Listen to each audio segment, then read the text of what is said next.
প্রিয় দ্বাদশ শ্রেণীর বন্ধুরা, আমি কল্যাণ চলে এসেছি তোমাদের জন্য সম্পূর্ণ নতুন একটি ভিডিও নিয়ে। আজকের এই ভিডিওটিতে আমরা নিউট্রিশন তোমাদের এবিটিএ টেস্ট পেপারের যেটা এসি 220 সেই পেজে যত এমসিকিউ ও এসিকিউ রয়েছে সেগুলো সমস্ত একটি ভিডিওর মাধ্যমে আমরা উপস্থাপন করতে চলেছি। অলরেডি তোমাদের প্রিভিয়াস যে নিউট্রিশনের পেজগুলি রয়েছে এবিটিএ টেস্ট পেপার 2025-এ, সেই সকল পেজগুলো আমাদের চ্যানেলে করে দেওয়া রয়েছে।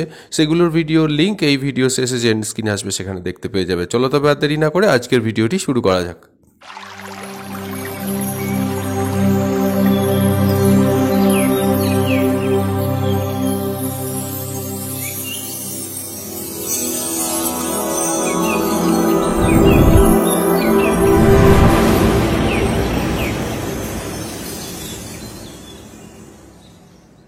আমরা তোমাদের সামনে এমনভাবে এমসিকিউগুলোকে উপস্থাপন করতে চলেছি যাতে তোমার যদি পেজটি করা হয়ে গিয়েও থাকে তবুও তুমি নিজেকে টেস্ট করে নিতে পারবে যে তোমার কতটুকু মনে রয়েছে, বা এক্সামের আগে আবার ভিডিওটি চালিয়ে তুমি নিজেকে টেস্ট দিতে পারবে যে তোমার এমসিকিউগুলো মনে পড়ছে কি না।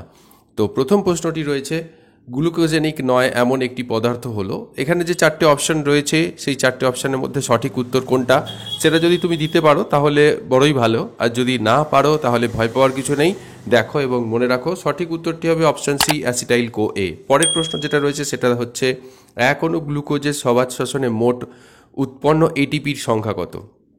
বহুবার করেছো এটা আর নতুন করে জানার কিছু নেই। সঠিক উত্তরটি হলো অপশান এ, 38টি। পরের প্রশ্ন যেটা রয়েছে, বিশ্ব পুষ্টি দিবস কবে পালিত হয়? এখানে যে চারটে অপশন রয়েছে তার মধ্যে সঠিক উত্তর কোনটা হবে? সকলে দেখে নাও, সঠিক উত্তর হবে অপশান ডি, 16ই অক্টোবর। পরের প্রশ্ন যেটা রয়েছে সেটা হচ্ছে, সকল ধরনের রঙিন ফল সংরক্ষণ করার জন্য কোনটি ব্যবহার করা হয়? এইখানে যে চারটে অপশান রয়েছে তার মধ্যে সঠিক উত্তর হচ্ছে অপশন বি, সোডিয়াম বেনজয়েট। পরের প্রশ্ন যেটা রয়েছে সেটা দেখব, সেটা রয়েছে, চায়ের ট্যানিন শরীরে যে খাদ্য উপাদান শোষণে বাধা দেয় সেটা কোনটা? এখানে যে চারটে অপশন রয়েছে, ক্যালসিয়াম, লোহা, ফসফরাস, আয়োডিন। সঠিক উত্তর হয়ে যাবে অপশন বি, লোহা। পরের প্রশ্ন রয়েছে 6 নম্বর, ভারতবর্ষে বিশেষ পুষ্টি প্রকল্পে ব্যয়ভার বহন করে। এখানে যে চারটি সংস্থার কথা বলা হয়েছে তার মধ্যে কোন সংস্থা, তার নাম কি? হ্যাঁ, সকলেই সঠিক উত্তর দিয়েছ, অপশন ডি, সমাজ উন্নয়ন বিভাগ। পরের প্রশ্ন রয়েছে, হেক্সোজ বা গ্লুকোজ শোষণে সহায়ক খনিজ লবণ কোনটি? এখানে যে চারটে অপশন রয়েছে তার মধ্যে রয়েছে ক্যালসিয়াম, সোডিয়াম, ফসফরাস আর ম্যাগনেসিয়াম ক্লোরাইড। চারটের মধ্যে সঠিক উত্তর হয়ে যাবে, সকলেই সঠিক বলেছ, অপশন বি, সোডিয়াম এনএ। পরের প্রশ্ন যেটা রয়েছে, প্রোটিন বিপাকে কোষ কোন পদ্ধতি ইউরিয়া সংশ্লেষের পূর্বে সংগঠিত হয়? এখানে ট্রান্স অ্যামিনেশন আছে, ট্রান্স মিথাইলেশন আছে, ডি কার্বন অক্সিলেশন আর ডি অ্যামাইনেশন। চারটে অপশনের মধ্যে সঠিক কোনটা হবে? সঠিক হয়ে যাবে অপশন ডি, ডি অ্যামাইনেশন। পরের প্রশ্ন যেটা রয়েছে সেটা হচ্ছে, ক্ষুদ্রান্তে ফ্যাট কণা শোষণের জন্য যে অণু উৎপন্ন হয় তার নাম কি? বহুবার এসছে কোশ্চেনটা, খুব ইম্পর্টেন্ট একটা প্রশ্ন, মনে রাখার চেষ্টা করবে। মিসেল গ্লুকোজ, কাইলোমাইক্রন আর অ্যামিনো অ্যাসিড। চারটে অপশনের মধ্যে সঠিক উত্তর হয়ে যাবে অপশন সি, কাইলোমাইক্রন। পরের প্রশ্ন যেটা রয়েছে সেটা দেখব, কিউআর যখন 1 তখন প্রতি লিটার অক্সিজেন থেকে উৎপন্ন শক্তির মান কত? এখানে বন্ধুরা চারটে অপশন রয়েছে। প্রিভিয়াস কোনো একটা ভিডিওতে আমাদের এই উত্তরটা অনিচ্ছাকৃতভাবে ভুল দেওয়া হয়ে গেছে, তার জন্য আমরা আন্তরিকভাবে দুঃখিত।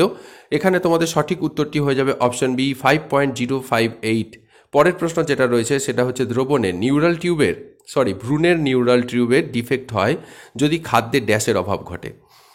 আমি গত পরশু দিনই একটা ভিডিও দেখছিলাম যেখানে একটা বাচ্চার নিউরাল টিউবের ডিফেক্ট হয়েছে। তো সেখানে ডাক্তারবাবু সাজেস্ট করছেন যেন কখনোই কোনো গর্ভবতী মহিলা তিনি যখন জানতে পারবেন যে তিনি কনসিভ করেছেন, তিনি যেন কখনোই এটাকে অবহেলা না করেন যে ফলিক অ্যাসিড খাওয়া, ফলিক অ্যাসিডের ট্যাবলেট, এইটা যেন অবশ্যই তিনি গ্রহণ করেন নিয়মিতভাবে, এইটা আমাদের খেয়াল রাখতে হবে। তো ভ্রূণের নিউরাল টিউবের ডিফেক্ট কিন্তু হয় এই ফলিক অ্যাসিড না গ্রহণ করলে গর্ভাবস্থায়। পরের প্রশ্ন রয়েছে যেটা, সেটা হচ্ছে, কোলস্ট্রাম পান করালে শিশুর যকৃতে কোন ভিটামিন সঞ্চিত হয়? এখানে যে চারটে অপশন রয়েছে, vitamin A, vitamin C, vitamin K আর ভিটামিন ডি। এই চারটে অপশনের মধ্যে সঠিক উত্তর হয়ে যাবে অপশন এ, ভিটামিন এ। পরের প্রশ্ন যেটা সেটা দেখবো আমরা, শিশুর মলকে কঠিন করে তোলে কি? এটাও বহুবার এসছে, প্রশ্নটা খুবই ইম্পর্টেন্ট। তোমরা এই বছর উচ্চ মাধ্যমিক দিতে যাচ্ছ, প্রিভিয়াস ইয়ারেও বহুবার এই কোশ্চেনটা আসে যে শিশুর মলকে কঠিন করে তোলে কোন জিনিসটা।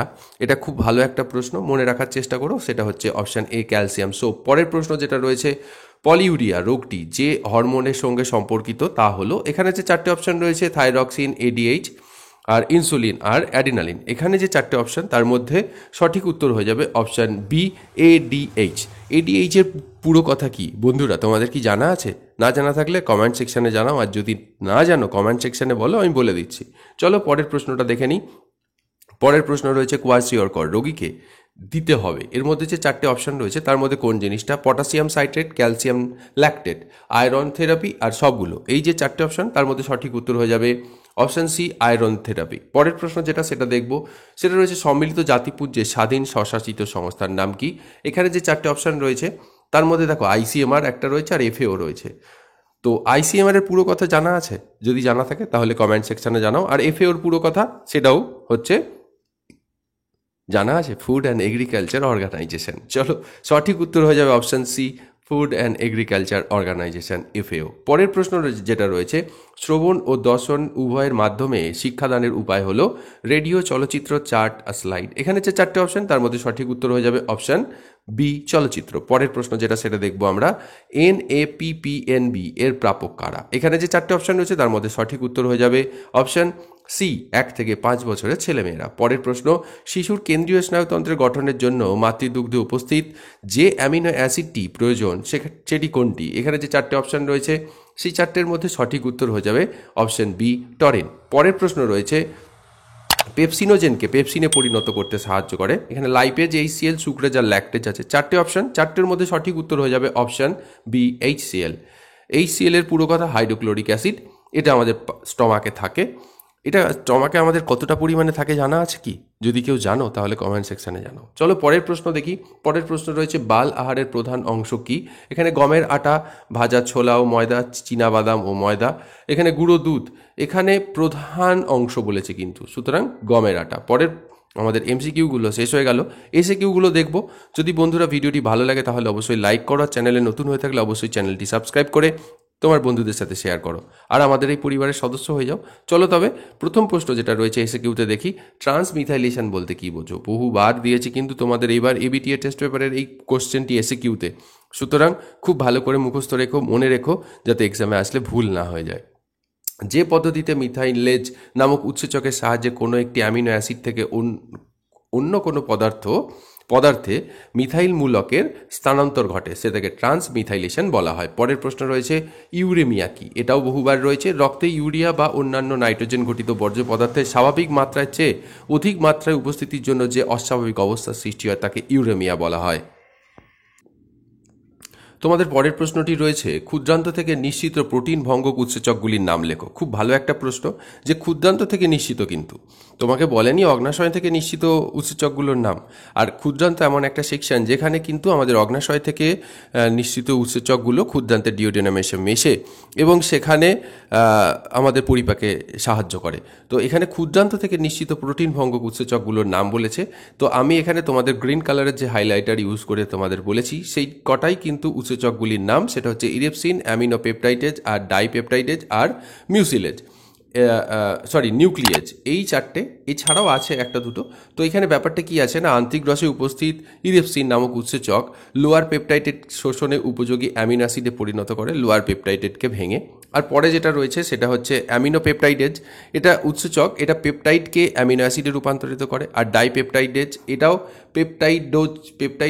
পেপটাইডকে অ্যামিনো অ্যাসিডে পরিণত করে। আর নিউক্লিয়েজ উৎসেচকটি নিউক্লিক অ্যাসিডকে নিউক্লিওটাইডে পরিণত করে। তো এইখানে যে চারটে গ্রিন কালারের লেখা রয়েছে, ইরেপসিন, অ্যামিনোপেপটাইডেজ, ডাইপেপটাইডেজ আর নিউক্লিয়েজ, এই চারটে হলো তোমাদের এই প্রশ্নের উত্তর, যে প্রোটিন ভঙ্গক উৎসেচক যা ক্ষুদ্রান্ত থেকে নিশ্চিত হয়। পরের প্রশ্ন যেটা সেটা দেখবো আমরা, সেটা রয়েছে ব্রোকাস ইন্ডেক্স কি?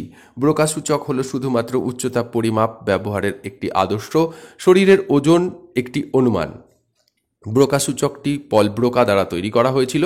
স্ট্যান্ডার্ড ওজন, যেটা কেজিতে, কারোর ওজন টোটাল যেটা আছে শরীরের সেটার থেকে তার উচ্চতাটা, সেটা যদি জানতে হয় তাহলে তার কী করতে হবে না, উচ্চতা থেকে 100 মাইনাস করতে হবে, তাহলেই সেটা জানতে পারা যাবে। পরের প্রশ্ন যেটা সেটা দেখব, তোমাদের পরের প্রশ্নটা রয়েছে আইসিএমআর 2010 অনুসারে পুরো নারী সংজ্ঞা জানতে চাওয়া হয়েছে। আইসিএমআর 2010 অনুযায়ী কোনো মহিলা যার বয়স 18 থেকে 29 বছর, দৈহিক ওজন 55 কেজি, উচ্চতা 1.61 মিটার, বিএমআই 221.1, তাকে পুরো নারী বা রেফারেন্স ওম্যান বলা হয়ে থাকে। পরের প্রশ্ন, শিশুকে 6 মাস বয়সের পর তোলা খাবার দেওয়া উচিত কেন? কারণ হলো সেই সময় শিশুর ক্যালোরি ও প্রোটিনের চাহিদা ক্রমশ বাড়তে থাকে। সেই অতিরিক্ত চাহিদা পূরণের জন্য তাকে তোলা খাবার দেওয়া প্রয়োজন 6 মাস বয়সের পর। পরের প্রশ্ন রয়েছে শিশুর উপযোগীয় অ্যামিনো অ্যাসিডগুলির নাম জানতে চাওয়া হয়েছে, সেটা ট্রিপ্টোফ্যান, সিস্টিন, মিথিওনিন ও টরিন, এছাড়াও কয়েকটা আছে। তো এই চারটেই তোমরা লিখবে। পরের প্রশ্ন রয়েছে এফটিটি বলতে কি বোঝো? এটাও অলরেডি তোমাদের সাথে বহুবার আলোচনা করা হয়েছে। ফেলিওর টু থ্রাইভ অর্থাৎ বৃদ্ধিতে ব্যর্থতাজনিত সমস্যা। এটা মায়ের বা মা বা যিনি শিশুর দেখাশোনা করে তিনি যদি অযত্ন করে ফেলেন অনিচ্ছাকৃত বা। পরের প্রশ্ন রয়েছে না বুঝে অনিচ্ছাকৃতভাবে শিশুকে কম খাইয়ে ফেলেন বা শিশুর যদি খাদ্যে হজমে কোনো সমস্যা হয়, খাদ্য সহ্য না করতে পারে, তো সেক্ষেত্রে এফটিটি হয়ে থাকে ফেলিওর টু থ্রাইভ। আর পরের প্রশ্ন যেটা রয়েছে ভারতীয় মাল্টিপারপাস খাদ্য কি?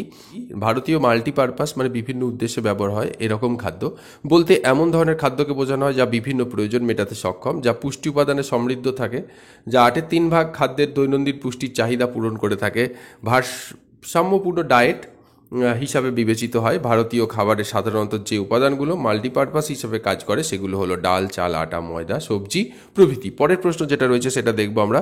ভিনিগারের রাসায়নিক নাম হচ্ছে অ্যাসিটিক অ্যাসিড, CH3COOH, এটা হলো তার রাসায়নিক সংকেত। পরের প্রশ্ন রয়েছে নেফ্রোলিথিয়াসিস বা নিউরোলিথিয়াসিস কাকে বলে? যখন কোনো কারণে মূত্রের ঘনত্ব বৃদ্ধি পায় তখন এর কঠিন উপাদান সঞ্চিত হয়ে পাথর উৎপন্ন হয় আমাদের বৃক্কে। তো সেই পাথর সৃষ্টির যে পদ্ধতি সেটাকে নেফ্রোলিথিয়াসিস বা ইউরোলিথিয়াসিস বলা হয়ে থাকে।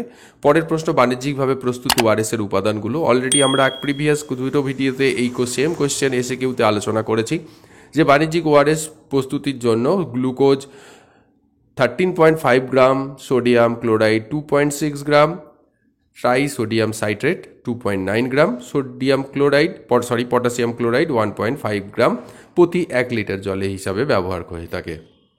পরের প্রশ্ন রয়েছে যেটা, এটা বাণিজ্যিকভাবে আর বাড়িতে কিভাবে তৈরি করা হয় ওআরএস, সেটা যদি জানা থাকে তাহলে অবশ্যই জানাও কমেন্ট সেকশানে। আর যদি না জানো আমাদের প্রিভিয়াস যে ভিডিওগুলো তার মধ্যে একটিতে রয়েছে, দেখে দিও। দীর্ঘমেয়াদী জ্বর কাকে বলে? যে জ্বর কয়েকদিন থেকে কয়েক মাস স্থায়ী হতে পারে তাকে দীর্ঘস্থায়ী বা দীর্ঘমেয়াদী জ্বর বলা হয়, যেমন টাইফয়েড, যক্ষা, ক্যান্সার প্রভৃতি। এই জন্য যে সকল জ্বর হয় সেগুলো। খাদ্য সংরক্ষণের দুটি উদ্দেশ্য বলা হয়েছে। দুটো উদ্দেশ্য সকলেই জানো। খাদ্য সংরক্ষণ করা হয় এটা পচন রোধ করার জন্য, আর একটা হচ্ছে জীবাণুর হাত থেকে সংরক্ষণ করা হয়, এমনও ব্যাপার আছে, রোগ সৃষ্টিকারী বিভিন্ন জিনিস। তো এখানে তোমাদের সামনে উপস্থাপন করেছি যে খাদ্য সংরক্ষণের দ্বারা খাদ্যমূল্য বজায় রাখার ব্যবস্থা করা হয় এবং পচনের হাত থেকে খাদ্যকে রক্ষা করা হয়। 2 নম্বর, বিভিন্ন প্রকার রোগ সৃষ্টিকারী এবং খাদ্যের পুষ্টি উপাদান ধ্বংসকারী জীবাণুর আক্রমণ থেকে খাদ্যদ্রব্যকে রক্ষা করা, এটা খাদ্য সংরক্ষণের একটি মুখ্য উদ্দেশ্য। পরের প্রশ্ন, কোল্ড স্মোকিং বলতে কি বোঝো? কোল্ড স্মোকিং হলো মাছ সংরক্ষণের একটি গুরুত্বপূর্ণ পদ্ধতি। এই পদ্ধতিতে ভাটির ওপর থেকে মাছ ঝুলিয়ে রাখা হয় এবং নিচ থেকে ধোঁয়া দেওয়া হয়। এই জাতীয় ধোঁয়া দেওয়ার ক্ষেত্রে 15 ডিগ্রি থেকে 25 ডিগ্রি সেলসিয়াস তাপমাত্রার প্রয়োজন হয়ে থাকে। খুব ভালো প্রশ্ন বন্ধুরা, মনে রাখার চেষ্টা করো, ভুলো না। চলো পরের প্রশ্ন দেখি। পরেরটা রয়েছে গয়টোজেনিক খাদ্য বলতে কি বোঝো? কোনো কোনো খাদ্যে কিছু আয়োডিন বিরোধী উপাদান আছে। খাদ্যের সেই আয়োডিনকে যা দেহে কাজ করতে বাধা দেয় বা আসতে দেয় না। থাইরয়েড গ্রন্থির দ্বারা আয়োডিন গ্রহণের পরিমাণ কমিয়ে দেয়, যেমন বাঁধাকপি, ফুলকপি, মূলো, শালগাম, ব্রাসিকা শ্রেণীর খাদ্য। এই জাতীয় খাদ্যগুলোকে গয়টোজেনিক খাদ্য বলা হয়। পরের প্রশ্ন রয়েছে পলিফাজিয়া কি? মধুমেহ রোগে আক্রান্ত ব্যক্তির ঘন ঘন আহারের ইচ্ছাকে পলিফাজিয়া বলা হয়। আর ঘন ঘন মূত্রত্যাগকে কি বলা হয় বন্ধুরা? আমাদের প্রিভিয়াস ভিডিওতে কিন্তু রয়েছে, এক্সামে আসার সম্ভাবনাও আছে। যদি জানো তাহলে অবশ্যই কমেন্ট সেকশানে জানাও, না জানো তো জেনে নাও, আগের পেজগুলোতে রয়েছে, আমাদের ভিডিওতেও করে দেওয়া আছে। পরের প্রশ্ন রয়েছে হুয়ের দুটি মুখ্য উদ্দেশ্য জানতে চাওয়া হয়েছে। 1 নম্বর হচ্ছে সর্বোচ্চ সম্ভাব্য সকল মানুষের স্বাস্থ্য নিশ্চিত করা, আর 2 রয়েছে বিশ্বব্যাপী স্বাস্থ্য সংক্রান্ত বিষয়ে বিষয়ের নেতৃত্ব প্রদান, স্বাস্থ্য গবেষণা এজেন্ডা গঠন, নিয়ম ও মান নির্ধারণ, স্বাস্থ্যসেবার ক্ষেত্রে প্রযুক্তির সহযোগিতাকে উৎসাহিত করা, স্বাস্থ্যসেবা পরিষেবায় উন্নতিতে বিভিন্ন সরকারকে সহায়তা করা। পরের প্রশ্ন, পুষ্টি শিক্ষার 4টি উপাদান। এখানে অনেকগুলো ইউজ করেছি, আমি লিখেছি তোমাদের জন্য, যে কোনো 4টে তোমরা লিখতে পারো। যে বক্তৃতা, ডেমনস্ট্রেশন, কর্মশালা, ওয়ার্কশপ, ছায়াছবি মানে চলচ্চিত্র বা স্থিরচিত্র, এই সমস্ত হতে পারে। পোস্টার, চার্ট, প্রদর্শনী, বই, পুস্তিকা, বেতার, দূরদর্শন, অনেক কিছু মাধ্যম রয়েছে। পরের প্রশ্ন রয়েছে, ম্যালথাসের জনসংখ্যা তত্ত্বটি আলোচনা করো। বন্ধুরা, এই প্রশ্নটা তোমাদের কাছে বড় প্রশ্ন হিসাবেও আসে, খুব ভালো একটা প্রশ্ন, জায়গা পেয়েছি তোমাদের সাথে আলোচনা করার, তাই একটু বিস্তারিত আলোচনা করে দিলাম। এখানে গ্রিন কালারে যেটা হাইলাইট করা রয়েছে সেইটুকু লিখলেই হয়ে যাবে ম্যালথাসের জনসংখ্যা তত্ত্ব। যেহেতু প্রশ্নের মান এখানে 1, যদি একটু মান বেশি থাকে সেক্ষেত্রে লিখবে 1798 খ্রিস্টাব্দে ব্রিটিশ অর্থনীতিবিদ ম্যালথাস একটা জনসংখ্যা ও সম্পদের মধ্যে সম্পর্কে একটা রচনা প্রকাশ করেছিলেন, an essay on the principal of population. এই রচনা থেকে তিনি একটা জনসংখ্যা আর তত্ত্বে উপনীত হন। সেখানে তিনি বলেছেন, জনসংখ্যা তত্ত্বের প্রধান নির্ধারণ হলো গুণিতক হারে পপুলেশনের বৃদ্ধি ঘটে, কিন্তু খাদ্য সামগ্রীর উৎপাদন গাণিতিক হারে হয়ে থাকে। অর্থাৎ বিষয়টা এরকম যে জনসংখ্যার বৃদ্ধি যদি গুণিতক হারে হয়, তো উদাহরণ হিসেবে বলা যেতে পারে 2, সেটাকে 5 ইন্টু করলে 10, তার সাথে 5 ইন্টু করলে 50, তার সাথে 5 ইন্টু করলে 250, অর্থাৎ সাধারণ অনুপাত এখানে 5। কিন্তু খাদ্য উৎপাদনের গাণিতিক হারে হয় 2, তার থেকে 5, 3 দিন করে, 5 থেকে 3 8, আবার 8 থেকে 3 11, এইভাবে তফাৎ 3। তো পরের প্রশ্ন যেটা পরের যে ব্যাপারটা রয়েছে সেটা হচ্ছে, অত্যাধিক পপুলেশন বৃদ্ধি প্রাকৃতিক ভারসাম্য নষ্ট করে। আর 4, বৃদ্ধি একটি সীমারেখা লঙ্ঘন করলে সেটা দুর্ভিক্ষ, মহামারী, অপুষ্টি, ভূমিকম্প, বন্যা, যুদ্ধ প্রভৃতি কারণে পপুলেশনের বিপর্যয় ঘটে থাকে। আমরা খেয়াল করেছি বিগত কিছু বছর আগে আমাদের সারা বিশ্বজোড়া একটা মহামারী এসেছিল, করোনা ভাইরাস। তো সেক্ষেত্রেও কিন্তু আমাদের এই যে বৃদ্ধিটা তোমার জনসংখ্যা, সেটা একটা সীমারেখা লঙ্ঘন করেছিল, তাই কিছুটা পপুলেশন নিয়ম বহির্ভূতভাবেই কিছুটা কমে গেছে। তো এইটাকেই ম্যালথাস চিহ্নিত করেছেন তার জনসংখ্যা তত্ত্বে। পরের প্রশ্ন রয়েছে, জনসংখ্যা বৃদ্ধির সমীকরণটি লেখো। জনসংখ্যা বৃদ্ধির সমীকরণটা দেখো তোমাদের সামনে আমি উপস্থাপন করেছি, এটা তোমরা দেখে নেবে। P = যেটা রয়েছে সেই ডেটাগুলো সব এখানে, P = T সময়ের পরে মোট জনসংখ্যা, P0 T সময়ের শুরুর আগের জনসংখ্যা, আর জনসংখ্যা বৃদ্ধির হার, আর T সময় এখানে বছর বা ঘন্টা, আর E হচ্ছে এলুয়ার নাম্বার, এখানে 2.71828। পরের প্রশ্ন রয়েছে, IHD বলতে কি বোঝো? এটা হচ্ছে ইসকেমিক হার্ট ডিজিজকে বলা হয়। বলতে হৃৎপিণ্ডের রক্তবাহর মধ্যে রক্তের প্রবাহ কমে যাওয়ার কারণে হৃৎপেশি পর্যাপ্ত রক্ত পায় না এবং অক্সিজেনও পায় না। এটি হৃদরোগের একটি প্রচলিত ধরন। IHD-কে কার্ডিয়াক ইসকেমিক বা ইসকেমিক কার্ডিওপ্যাথিও বলা হয়ে থাকে। এর জন্য আমরা এনজিওপ্লাস্ট করা হয়ে থাকে, যাতে ওই জায়গাটার মধ্যে একটা তারের মাধ্যমে বেলুন টাইপের কিছু ঢুকিয়ে দিয়ে সেইটাকে ফাটিয়ে দেওয়া হয়, তারপরে সেখানে একটা মাছ বসিয়ে দেওয়া হয় জাল টাইপের, যাতে সেখানে ব্লাড সার্কুলেশনটা ঠিকঠাকভাবে হয়, বা বাইপাস সার্জারিও করা হয়ে থাকে এই IHD-র ক্ষেত্রে। পরের প্রশ্ন যেটা রয়েছে সেটা রয়েছে, ACU কি? ACU হচ্ছে অ্যাডাল্ট কনজাম্পশন ইউনিট বা প্রাপ্তবয়স্কের খাদ্য গ্রহণের একক। ICMR এর মতে যখন কোনো পরিবারের খাদ্য নিরীক্ষা বা পরিকল্পনা করা হয়, তখন 2400 কিলোক্যালোরি খাদ্যকে একক হিসাবে ধরে বিভিন্ন বয়সের নারী ও পুরুষদের খাদ্যের পরিমাণ নির্ধারণ করা হয়, ও বয়স ও শ্রম অনুযায়ী সেই একককে ব্যক্তিমূল্যে ম্যান ভ্যালু বলা হয়ে থাকে। ব্যক্তিমূল্য বা ম্যান ভ্যালু বলা হয়। উদাহরণ, অল্প পরিশ্রমী নারীর 1900 কিলোক্যালোরি প্রয়োজন। সেটা কিভাবে তোমাদের সামনে আমি তুলে ধরেছি। এখানে সেই নারীর ACU হবে 0.8। বন্ধুরা, ভিডিওটা এখানেই শেষ হলো, তোমাদের SAQ MCQ সম্পর্কিত আলোচনা। ভিডিওটি যদি ভালো লাগে তাহলে অবশ্যই লাইক করো, চ্যানেলে নতুন হয়ে থাকলে চ্যানেলটি সাবস্ক্রাইব করো, তোমার বন্ধুদের সাথে শেয়ার করো, আর আমাদের এই পরিবারের সদস্য হয়ে যাও। দেখা হচ্ছে আবার আগামীতে নতুন কোনো ভিডিও নিয়ে। ততক্ষণ ভালো থেকো, সাবধানে থেকো, সুস্থ থেকো। Stay tune. টাটা।